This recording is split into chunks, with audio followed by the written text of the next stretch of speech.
Time is about 8:40 p.m. Date is 2nd of August 2024. So I feel like today was sort of disorganized. I can't really tell where the entire day went off, but because this entire week has been up and down for me, so I basically was heavily relaxed, trying to recover from burnout, and then at the same time, not fully recovering because I still had to script content. Not really, I still have to research on content. I still had to create content. So I woke up this morning by 5, knowing fully well that I did not want to do anything. And I had no plan for the day. I rolled in bed till about 6. No, till about 6.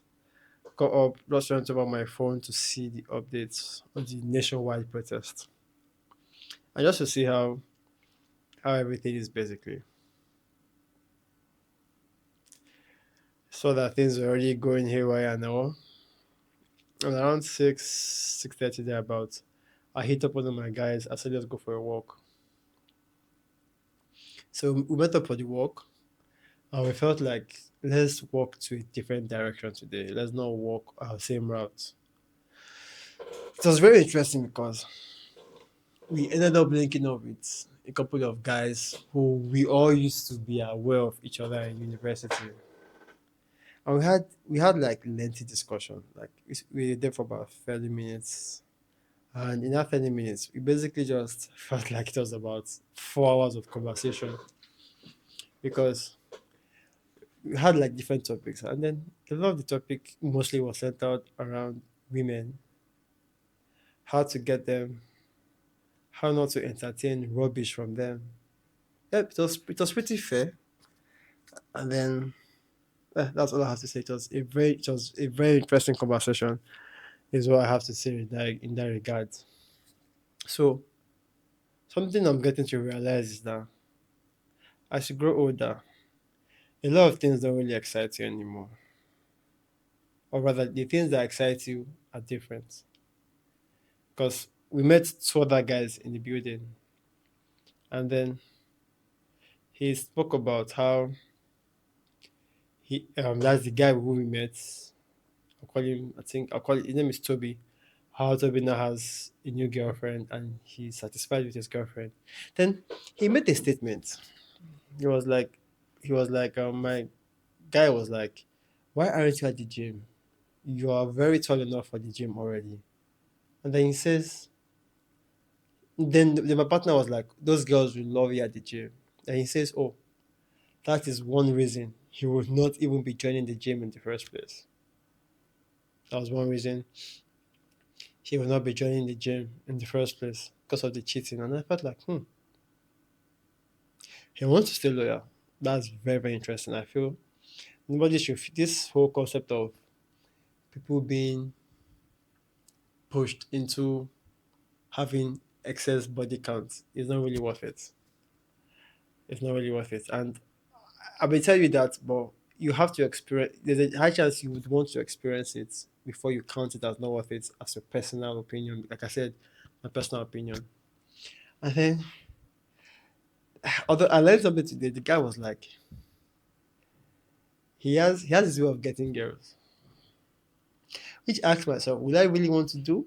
And his method is very interesting, and it is definitely going to work.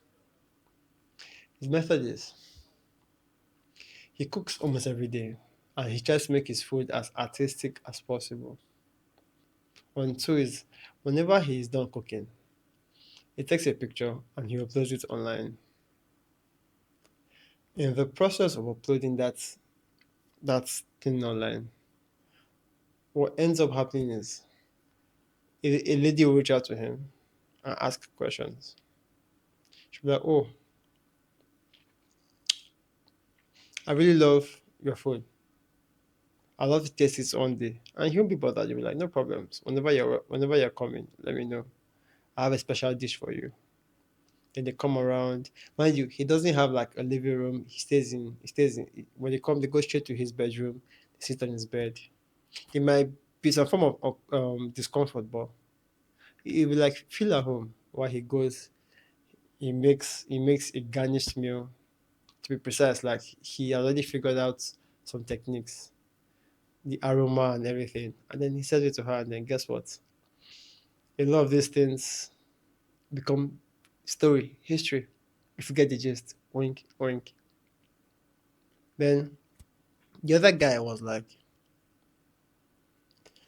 his own approach to babes these days is more like he's going to invest a little, but he expects to get a little in return, in the sense that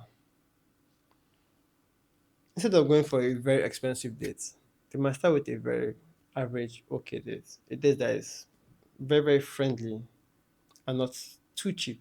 It's cheap, but not so cheap. So, which kind of like makes sense, because to be very honest, I feel like if a girl is not into you, there's no amount of money you can put into it that will make her get into you. The high chances you might just keep spending and spending, and before you know it, she's just playing along. She's just playing the script that goes in your head that says the more you spend, the higher your chances of being with her. So that's a note for people to take. Then let me see. So then, and this whole idea that I don't think we need to be chasing quantity anymore. Let's go after quality. So yeah, that's what I took from what I took from the conversation. Then we spoke about guys just coming together and just going out to basically eat by ourselves. Because let's be frank, we see these ideas of women taking themselves out to go and eat. It's very, very interesting. Very, very interesting, just me born. They make it sound like, oh, I took myself out, so hooray, I should be happy. But I said, when you flip that, I ask myself, how many guys actually take themselves out? Just take themselves out. I'm afraid to travel. I'm afraid to like, let me just go to a restaurant alone and be alone. So summary of it all is that we're planning something like that. We're considering going for a buffet because only the plans we have for that buffet. It's not cheap, but just want to experience some things. I feel like as we grow older and this whole idea of abundance gets bigger, we should once in a while reward ourselves with these things. So we're down for it. Then we left there after like an hour, came back. After I came back, I had like a couple of meetings. I had a meeting with my junior brother. I had one with my mom because I wanted to know how they were holding up in this protest period. Yeah, how they were holding up in this protest period. Were they doing fine and everything? Yeah. And then I did spend about 30 minutes to an hour. While mind you, I was already prepped to have my bath, already naked. Just realized that there was no water. Apparently, the pumps had broken down, and I was not aware. So I was already naked. Thank God, at the other bathroom, I had water. I had my bath. Came out, mind you, I was completely disoriented. So my assistant and the former assistant are friends. They were around today, and I kind of discovered that I promised my former assistant to help him install Windows 10 on this new laptop he just got. I'm really happy for him because it just further reminds me that nature upholds a vacuum, and when you oppose a vacuum, so I knew that by letting him go, by firing him, there's a high chance he's going to meet better opportunities. And that's why I think I should not be hesitant to fire anybody. That's one too. Whenever you're working with me, I kind of realize that I should also aim for your own improvement. So I don't say that's what I try to avoid the term of they work for me as like own or control them. Rather, I say they work with me because I kind of like I aim to want to build them also as I'm building myself. It's part of the journey. And I think I also got that concept from the video by You Rise by Lifting Others. Then I don't know, while I was just resting, the day just took a very interesting turn when I gave my assistant the phone to like audit my social media content and figure out what I have posted and what I have not posted.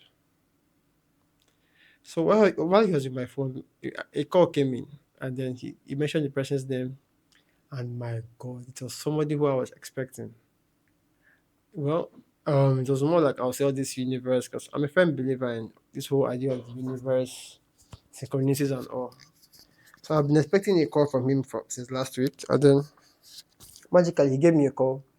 We spoke for about 30 minutes, and that 30 minutes alone just kept on firing a lot of ideas in my head on literally how I can hit a year's goal just this year, in the half of this year. Like I feel it strongly because I feel like this guy I feel like he's a bridge to a lot of things. So I provide value for him, he provides value for me, and then I feel like the partnership that's going to be formed is going to be amazing. And mind you, like I said, I feel like I'm on track to hitting a very, very interesting goal. But until then, I should stay focused on delivering value first. Spoke about different things, and a lot of my head just kept on going so far that I really felt like I should have one either recorded that conversation or opened my journal the moment the call was put through. But regardless, one thing I will take from the call is we should never ever underestimate the power of network and the network you have. This guy basically just explained his approach to making about, I would say, from his estimates, from what, and I cannot believe, although he says this is what he has seen in the market and he's trying to go for them. So I'm supposed to come in as a CTO kind of, arrangement. And what he said was he has some ideas that if he implements, is probably looking at getting about, give or take, making average of $1,000 per day, up to $1,000 per day.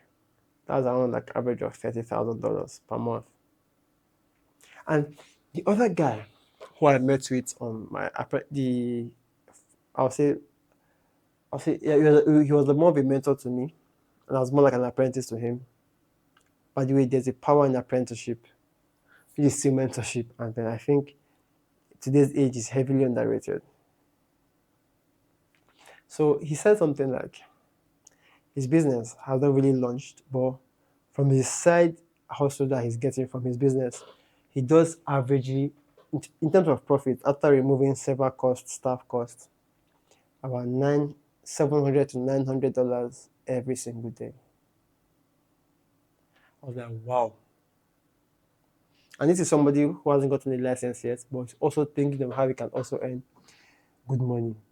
And I figured that, well, it's nice to stay around these guys. And that's not really the only reason why I said network is also important. Is he said something about him being very close to yeah, him, that a lot of people who are in high positions of government were his classmates or friends in 2002. So that's about 22 years ago. And by that time, I should have been I should have been 5 years old. And it's just amazing how they've kept friendship, they've kept that connection. That's something that I think, well, we go every day. I think that I grew up my dad's thinking, saying that maybe it's okay to be a lone wolf. But towards the end of his years, I discovered that he may have regretted that decision of being a lone wolf. That's why I chose not to be a lone wolf. I chose to be I chose to be a wolf that can move alone, yet still chooses to move with the pack. That wolf who can move as fast as possible, meet a new group. This is not a way of scheming or something or moving on to the next. Nah, it's about I come into a group. We know each other. We are all giving each other value. We are there for each other, And if I see that I can't offer the group anymore, or the group can't offer me anymore, I should be able to switch. I should be able to move. But regardless, I see myself as possibly having good connections and like connecting people together.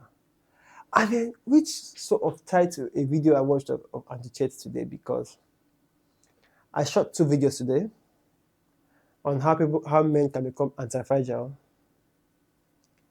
and the second is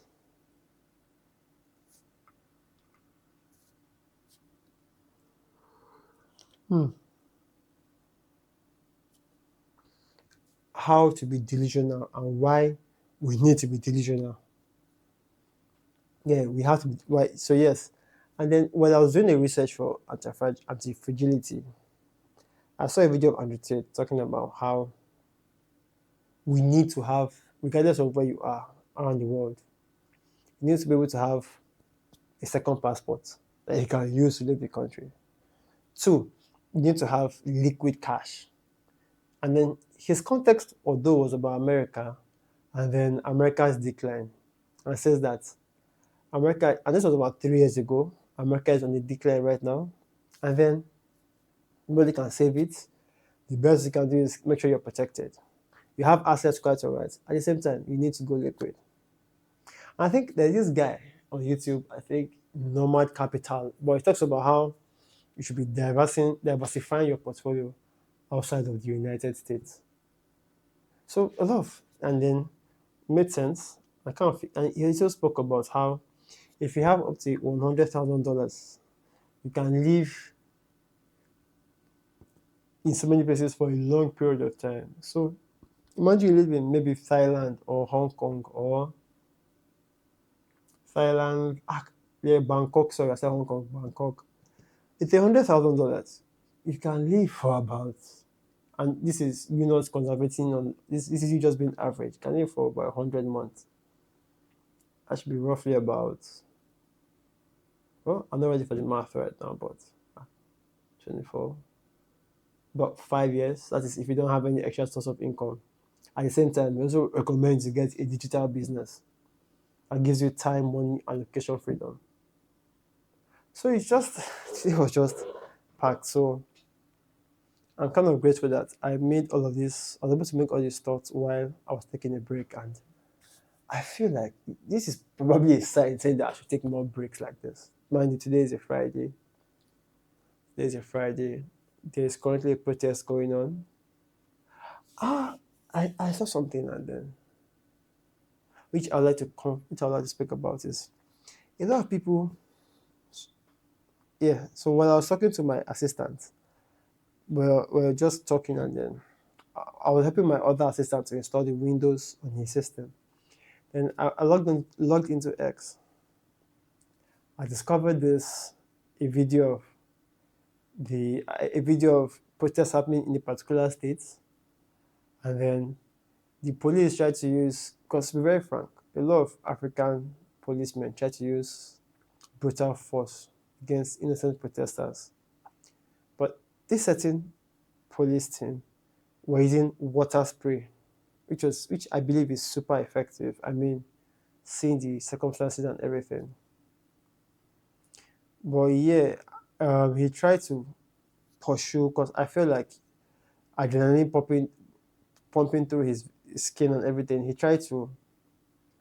He was. I think. I don't believe he's the one that was controlling the host at the same time controlling manning the vehicle, because he ran into a policeman and also a police truck. The policeman went instantly. And when I brought it up to my assistant, I was like, he didn't show any remorse. I don't want to say his comments, but I was like, please, this man just left. He has a family. Regardless of how you see other people, these are people who have families, who have loved ones. Just because you don't have a loved one in that position does not mean that you shouldn't show remorse. You see these days where especially when we have arguments, instead of trying to either understand the person's perspective, we just feel like it's best we kill the messenger rather than debate the message. It's quite shocking. I was like, yeah, I really don't expect you to feel sorry, but I mean, like, you're going to grow up someday. And when you grow up someday, you're going to realize that some people are in circumstances for some reasons. If you had a dad in the police force, you may not think the exact same way you're thinking, just because a fellow policeman was hit by his colleague. Was hit by his colleague. So I really feel for him. This is about the second policeman who I saw was being attacked. The first one I saw, I don't know how he was attacked, but he was shot, obviously. I can't believe it could be a misfire from a fellow colleague, because I don't believe any other person there or people in the crowd had their guns or had weapons. It's illegal to own a weapon in Nigeria. So I just felt compassion. So yeah, I have this video that's been on my mind because, like I say, creating content to me is not about creating niche-based content. I like the idea of synthesizing my experience and my thoughts. And then I watched a video recently that spoke about how Andrew Tate is like somebody who is going through childhood trauma. I kind of realized that a lot of people misinterpret this idea of childhood trauma because, or trauma in general. If you look at anybody who we all admire, or the stories that we truly admire, are stories of a good comeback. And a good comeback has a very strong element of trauma. Damn, I should have kept this video for tomorrow, this point for tomorrow, because I've been looking for how to put this content, just put some ideas together in my head, so I can, like, because I don't think I can script this video. I want it to flow through me, and which I just started and then it worked completely, where I didn't have to, I didn't have to like script it. But yeah, I think I was trying to script it, but ideas weren't just flowing. So I went for a walk. I got ideas on how childhood trauma can be a motivation. At the same time, as a motivation, you should get to a certain point where you have to switch your motivation from the dark reasons that motivate you to pulling factors that are inspiring. At least a lot of things will start from a place of vanity or negative emotions, basically. A lot of the things will start. So it's easier to tell someone to go to the gym after he has a heartbreak. So just telling him to go to the gym because that is a healthy option. So yeah, that's about that. So it's more like also it's easier to sell on the pain. Let me see. So today I saw an AI who will go to Twitter. You put in your Twitter handle, it will read your bio, read your tweets, and just tell you who you are, give you a feedback. What they said was, I'm trying to build in public. Yes, I only have about 69 followers. That should be much more focused on building a business and shutting up than actually building an audience. And I kind of remember that.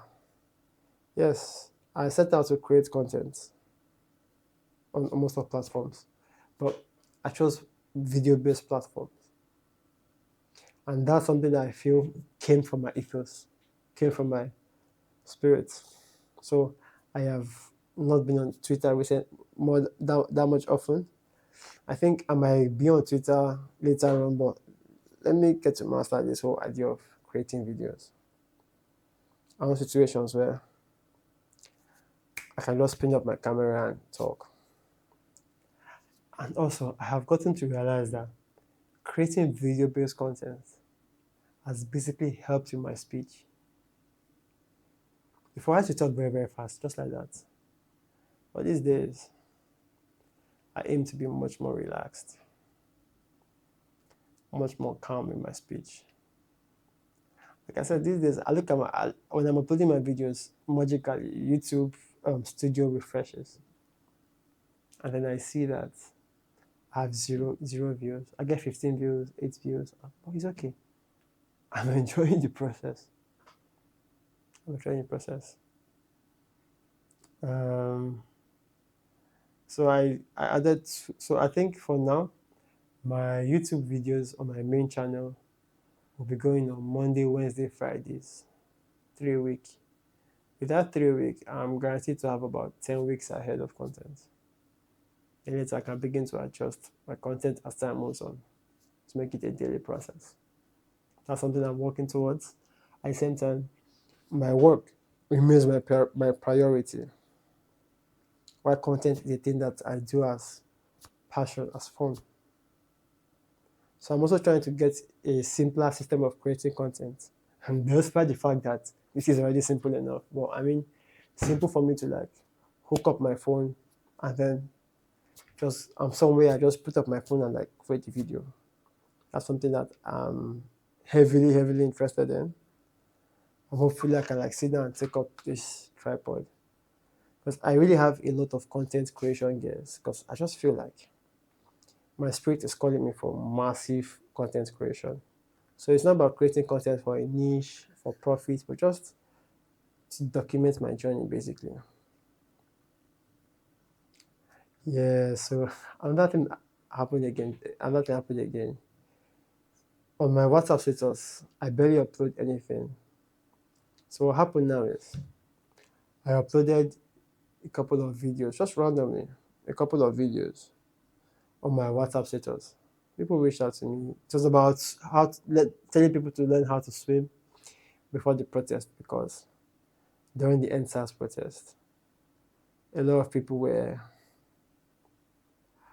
I would say, were gone down. The guy had to swim like to a bridge, basically, a full length of a bridge. And one thing got to me is that a lot of people don't care about what you put up there. A lot of people looked at them, people that I don't entirely want, but they looked at it and I felt like, after all. So I put it out there. There were about 4 parts of the status. Somebody saw the first one and swiped up, did not see the other ones. And it's okay. It's completely alright. After all, the most popular man on earth only needed 12 people to get his mission out there. So that's something that made me realize that, I think I will start creating short form content by making it as simple as possible. Is I take out my phone and it's simple and I record something. And it will be better because it will be much more authentic, much more raw. However, I am avoiding content that will trigger people. I'm avoiding it. Oh yeah, so when I was looking at the people who viewed my video, I kind of realized that this same man who I was grateful to receive his call also watched my video. He watched my video and like I said, it was interesting to see that he watched my video. And then I felt like, well, what's it going to be business partners there about? But the only thing stopping me from creating raw short form content is because I'm not entirely sure if this camera is still recording. Is because why have I? Yes, because I have some topics in my head that I would really love to formulate. I would really love to formulate properly because it's going to trigger a lot of people, and I don't entirely think I should be controversial for the sake of being controversial. I'm going to be controversial is because I am saying something that is true. People know it's true, but they don't want to hear it. So that'll be one reason why I should think I might be controversial. So I shouldn't aim to be controversial. I should aim to say the truth in a valuable manner. Yep, so that's my take on it. So I think maybe tomorrow is Saturday. I'll have a goal of recording maybe three three short form content raw. I like the approach of taking breaks. Make a statement, take a break. Make a statement, take a break. I feel it's going to be sharp. So I'll try it out tomorrow. I'll sit down to stitch all the videos up together and basically upload them. So I'll show him the page I'm trying to emulate, and hopefully